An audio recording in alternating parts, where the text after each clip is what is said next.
Steelers-Rams, 24-17 Steelers win. Going into the fourth quarter, Jack, your Steelers were being outgained 334 to 110. Time of possession, they were down 28 minutes to 16. And the Rams had run 21 more plays than you. And then I don't know what's been happening with the Steelers this year, but Kenny Pickett flips the switch. And, in the second half in general, he's 11 for 12 for 152 yards. But particularly that fourth quarter, 2 touchdown drives. He just looked automatic. Big play after big play to George Pickens. I don't know what's going on with the Steelers this year. I still don't believe that they're that good of a football team. How could you not? I'm watching them play every week, and it just seems like Cleveland, the 2 defensive touchdowns. The Ravens, you have the interception in the end zone and 8 drop passes for Baltimore. The Rams, a phantom first down. The first down was horrendous at the end of the game. Yeah, but they wouldn't have scored anyway. Maybe they wouldn't have. Who knows? We were dominating. You keep finding ways to win, and I'm watching the Steelers team saying, yeah, they're sitting here. What are you, 4-2 now? 4-2.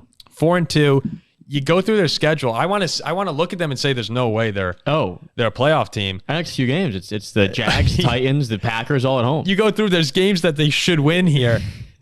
I think that they're very well in play for 10 wins this year and to be in amongst playoff contenders. But I'm still not convinced that they're that good of a football team. 2 weeks ago, you were sitting here begging for Mitch Trubisky to play over Kenny Pickett. Are you right? Where are you right now on the Steelers quarterback? No, Pickett. He swindled me back in after he was amazing in the fourth quarter because he was awesome, and that's what he did a lot of the time in late games last year. He did it again. Deontay Johnson was huge, but when Kenny Pickett he's so underrated, by the way. Yeah, Deontay Johnson. He's very good, but when Kenny Pickett has some time, this is a pretty bad offensive line, and it's been pretty bad most of the year. And I've been a little hard on Kenny Pickett because of that. But when he seems to have the time, which the last quarter and a half, the offensive line played well and he had the time, he looks good. He finds DJ, he finds Pickens. Those 2 receivers are solid receivers. His back shoulder throws to Pickens are on the money. It runs a Big Ben AV. Najee ran well.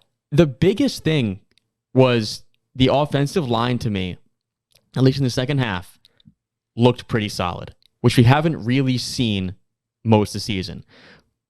But if we can continue that way, we can get the run game going. I like the way Canada called this game for the most part, because I thought it was a good mix of run and pass, which we haven't really seen. When he takes the cuffs off of Pickett and when Pickett has the time and he can find the guys, he throws some pretty good balls. And that's what we did. The whole second half, or last quarter and a half, was domination. Ziggy, when you look at this game, heading into it, the Steelers were 30th in scoring and 30th in yards per game. Only converting 37% of their third downs. Another day at the office, looking pretty shitty, but yeah, pulling out the dub. When you see them have these big fourth quarters and they look really good, does that give you confidence to say, okay, maybe as we go on this season, they can capture that and be consistent? Or do you think that this is just a team that's getting lucky and is going to slowly fade as the year continues? I've been calling the Steelers lucky all season. So when I went in and crunched the numbers, I expected to see yet another game where they got lucky. But that's not what happened this game at all, right? They had an excellent pass defense, and they forced the Rams to play their game, right? Because they were good at defending the pass and shut down Matthew Stafford, they forced the Rams to be the sort of run-heavy offense that the Steelers love to play against. Mm-hmm. And yeah, like maybe the Rams outgained the Steelers on the ground. This is true. But it didn't matter because the Steelers are built to play that kind of game better, right? They were able to limit what the Rams were able to do. They were able to eventually sort of build up enough momentum that they had that huge scoring explosion in the fourth quarter. Explosion. Like, I mean, look, 14 points in the fourth quarter. That's a lot of points. The fact is, this 3 points at the half. If you can do something like that again, right, where you force the teams you're playing to play Steelers ball, no team in the NFL plays like the Steelers because playing like the Steelers is just kind of bad. But if you can make other people play that game, it doesn't matter if it's kind of bad because you're better at it than them, right? Also, they made Matthew Stafford inaccurate. Great run game, great defense. It was a solid performance. Also, did you see the amount of terrible towels in that stadium? Oh, yeah, but we knew that was going to happen. That had been 99%. I mean, you don't understand. Right? Back when I was a Rams fan, I remember this. When the 49ers would come to town, the Rams would get false start penalties because it was too loud. Yeah, there was one play yesterday. We were up 24-17, but the Rams had the ball. It was like a third down, and it was roaring. Like Stafford. Oh yeah, no. I rewatched the game Yeah. this morning. You got a big stop, and I went, "Holy crap! It is loud in LA." No, the Rams have to practice. They've talked about this. They have to practice silent counts for home games. That's so sad. I mean, Puka Nacua popped off, but the fact Can that I just go ahead? the fact that Cooper Kupp had like 40 yards. Oh yeah, that was is good. Insane. Well, Joey Porter Jr. played really well. Yeah, I've been calling for that for him for forever. But Jack, I'm watching this team play, and like they get ran over by everyone on the ground. They're allowing at least one receiver a week to pop off for 150 yards. The offense does nothing. They showed a graphic of non-consecutive 400-yard games for offenses. Tied for second were Green Bay and New England with 12. The Steelers have 53 straight games. They were 5 times higher than the second place teams. I can't buy into it because they just look like dog shit for 3 quarters every week. Here's the thing. Look at the AFC. You got the Chiefs and the Dolphins, right? They're very good. They would beat the crap out of us. I think Buffalo But would. how Buffalo, they look like crap. Are you confident going into Buffalo in a playoff game? I think we could hang with them. Yeah. Buffalo's lost to New England. The Jags. They have. They look bad against the Giants. I mean, who else is there? We beat Baltimore, beat the Browns. You could play with anyone in your division. I think you go and play tough. So there's a world that with the schedule. What are you saying? Super Bowl? No. We can be the number 3 seed in the AFC with the schedule. You could. Who? No, you could. Which would be absurd. But who besides the Chiefs and the Look at Dolphins? Ziggy's face. Yeah, but Ziggy knows that I'm right because there's a world we could be. But You could be 1-5. outside those two teams. They're 4-2. At a certain point, when you're talking about seeding, wins matter more than should have won. Oh yeah, they're 4-2. The Vikings last year. But It's that's the what I'm Vikings saying, last like, year. outside of the Chiefs and the Dolphins, who would kick the crap out of us, who else would you say is a surefire thing to beat us?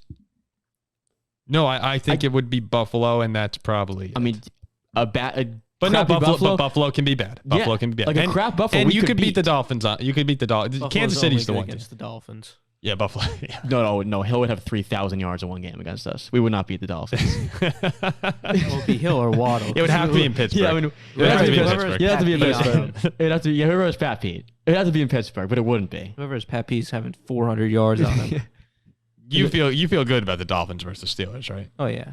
I just don't think they're that good. But If you we know have what? Armstead You win. too. So you win. But I'm also not bad. We got decent weapons. Our front seven. It's like just the Baltimore game. Like they're all just so. You're finding ways to win though. And I mean, you know what? Pickett also delivers at the end of games when it matters. He does that. He's And, good under pressure. Under No, pressure, and he's very good. like he says he lives for those moments and he delivers. There are some quarterbacks like Jordan Love has had opportunities to win games this year and has not done it. Justin Herbert, we'll talk about this in a second. There's been a lot of opportunities. Now I'm not saying he's better than Justin Herbert. No, I'm just you saying know, Justin no, Herbert this has is had stupid. chances as well. Like there are some quarterbacks who fail in big moments and Pickett has done it this year. No. Look, 7 points is 7 points. It doesn't matter if it comes in the first quarter or the fourth quarter. I am not inclined to give Kenny Pickett more credit just because he can only score 3 points in the first half and put his team in a position where they've got to do a big comeback to win. Now he pulls it off, comebacks. and that's I still good. think it's BS, but yeah. But what I'm giving him credit for is 0 passing touchdowns this game.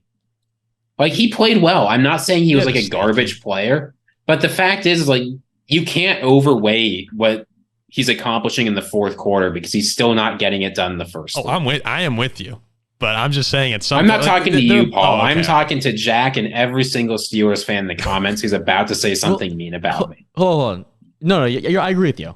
I'd like to see a little more well-rounded. Jack's like, F this, man. We'll just have TJ Watt pick someone off at the start I of want the to see a little fourth. more well-rounded 60-minute game where we look good for the entirety of the game as opposed to coming back late. But when you have a front seven, I'm not going to say a defense, but a front seven as good as ours and probably the best defender in the league, outside of the world-beating teams, they can probably keep you in the game with most teams. And that's what has happened. And your front seven is okay. You're 28th in yards per game allowed and running. Like, I think their defense is fine. I'm talking about Pressure. Pressuring the quarterback. I'm looking at the Cleveland game, the Rams. Oh, yeah, we've been great at that. You have a one-man wrecking crew. And And if TJ Watt and some other guys who could get there once in a while. And if the secondary can just play okay, The defense keep him in games. I just to let you know where this came from, because I remembered this. I was reading a Steelers column a couple weeks back from like Mark Caboli, who's one of their big national like Steelers reporters. And he says this: Pickett is a winner. That's what he does. I will take a quarterback that's good in the fourth quarter every day over a quarterback who throws for 500 yards in losing efforts. Oh, same. Like, that's just stupid. No, I full on It's agree. just stupid. I full on agree. For the Steelers, I don't think your defense is as good as it's. Jack, can you imagine having a quarterback that throws for 500 yards? Oh, no, I mean, that was like Big Ben at 2 games, Jack hasn't 500 seen that yards. since he was a child. Yeah, so like, Yeah, are you telling me you wouldn't take prime Big Ben right now Oh, over Kenny 1000%. Pickett? Jack hasn't been of legal drinking age. 1000%. with the Steelers having a capable offense.